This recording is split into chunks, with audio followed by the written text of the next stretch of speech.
রাজধানীর বাজার পরিস্থিতির খবরটা নিতে চাই, সেই খবর রাখছেন সহকর্মী ফয়সাল রয়েল, যুক্ত হচ্ছেন আমাদের সঙ্গে।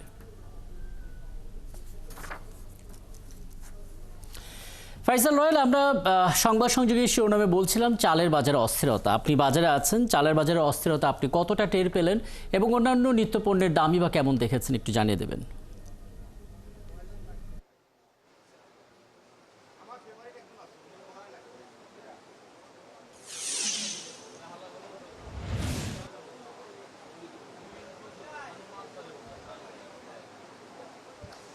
গত 4 থেকে 5 দিন যাবৎ আমরা কিন্তু ঢাকা এবং ঢাকার বাইরে অর্থাৎ যেখানে মোকামগুলো রয়েছে নেত্রকোনা থেকে শুরু করে ঢাকার বাইরের যে এলাকাগুলো রয়েছে সেখান থেকে চাল সবচেয়ে বেশি ঢাকায় আমদানি হয়, সেই জায়গাগুলোতে কিন্তু আমরা চালের দাম বাড়তে দেখেছি এবং সেটির প্রভাব আজকে আমরা শুক্রবারে রাজধানীর বাজারগুলোতে কিন্তু দেখতে পাচ্ছি।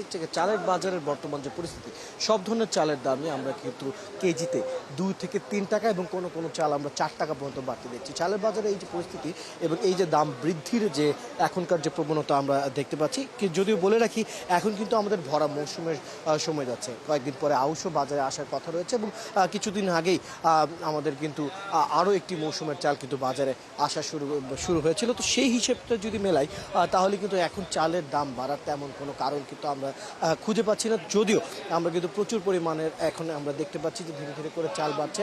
4 দিনের আগের যদি হিসাব দিই, 4 দিন আগে 2 টাকা প্রথমে কেজিতে বেড়েছে, তারপরে আরও 1 টাকা, আজকের বাজারে আরও 2 টাকা কিন্তু আমরা বাড়তে দেখেছি ঢাকার বাইরে, যে তুলনায় আমরা আজকের বাজারে কিন্তু 5 টাকা করে বাড়তে দেখেছি সব ধরনের চালের দাম। সেটা পাইজাম থেকে শুরু করে মিনিকেট থেকে শুরু করে সব ধরনের চালের দামের ক্ষেত্রেই কিন্তু আমরা একই পরিস্থিতি দেখতে পাচ্ছি। এখানে সাধারণ বিক্রেতাদের সাথে আমরা কথা বলছিলাম, তারা বলছিলেন যে এখনকার বাজারের যে পরিস্থিতি আসলে মুনাফা একই থেকে যাচ্ছে, কিন্তু যদিও আমরা পরে দেখতে পাচ্ছি যে মোকামে আসলে দাম না কমলে সেই আগের যে অজুহাত সেটা কিন্তু তারা এখনও রেখেছেন। তারা বলছেন আসলে এই খুচরা বাজারে দাম নিয়ন্ত্রণের আসলে কোনো ধরনের সুযোগ নেই। মোকামে বা কোম্পানি পর্যায়ে যদি চালের দাম না কমে তাহলে সেই ক্ষেত্রে সেই চালের দাম এখনও কমানো সম্ভব হবে না।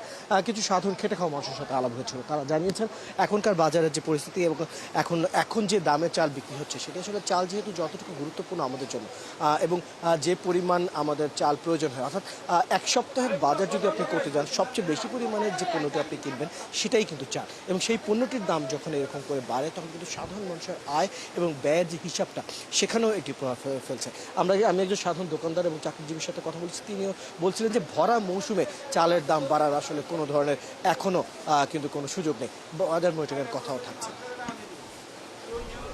অনেক ধন্যবাদ ফয়সাল রয়েল। নিশ্চয়ই পরবর্তীতে যুক্ত হয়ে অন্যান্য পণ্যের দামও আপনার মাধ্যমে আমরা জানার চেষ্টা করব। সহকর্মী ফয়সাল রয়েল আমাদের সঙ্গে যুক্ত হয়েছিলেন, রাজধানীর বাজার পরিস্থিতির খবর জানাচ্ছিলেন।